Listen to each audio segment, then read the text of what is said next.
এখন মাইয়ারা ঘন্টায় ঘন্টায় মার কাছে ফোন করে কয় জামাইটা এমন, শাশুড়িটা তেমন, শ্বশুরটা এমন, 4 দিন পরে সংসার টিকে না। কথা কন ঠিক কিনা? এই জোরে বলো ঠিক কিনা? সাবধান হয়ে যান মা বাবারা, এটাকে প্রশ্রয় দিবেন না।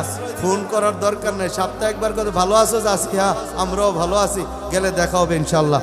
শাশুড়ির কোনো বলতে লাগলে শ্বশুরের স্বামীর বাড়ির চুপ, কোনো কথা নাই। ফাতেমা জবাব দিল, বাবা আপনারা বলেছেন স্বামীর বাড়ির কোনো দোষ, শ্বশুর বাড়ির কোনো দোষ, বাবার বাড়ি বলা যাবে না, আপনি আবার জিজ্ঞেস করেন কেন? আল্লাহর নবী বলে, দেখো বলো আর না বলো, জিবরাইল আমাকে সব বলে দিয়েছে। সুসংবাদ শোনো, আলীর দোয়ার কারণে, আলী তোমার স্বামী, স্বামীর দোয়ার কারণে আল্লাহ পাক এই মুহূর্তে জিবরাইলের মারফতে আমি নবীকে জানাই দিল, তোমাকে আল্লাহ তাআলা জান্নাতের সমস্ত মহিলাদের সরদারিনী বানায় দিয়েছে। এটা কি নবীর কন্যা হওয়ার বদৌলতে হইল না স্বামীর দোয়ার কারণে হইল? স্বামীর দোয়ার কারণে।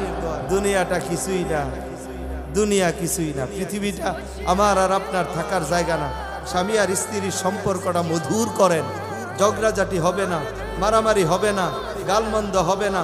একজন রাগ হবে আরেকজন হর্ষ হয়ে যাবেন, আরেকজন রাগ হবে একজন আরেকজনকে কম্প্রোমাইজ করে চইলা সংসারটাকে একটা সুন্দর সংসার বানান। তার আপনার থেকে ব্যবহার শিখবে সন্তান, আপনাদের সম্পর্কটা চিনে নিবে, পরিচয় হয়ে যাবে সন্তানের কাছে। এদের এই পরিচয়টা, এদের এই শিক্ষাটা এদের পরিবারকেও সুন্দর করবে। আস্তে আস্তে কিয়ামত পর্যন্ত প্রত্যেকটা পরিবার সুন্দর হবে। কথা কন ঠিক কিনা?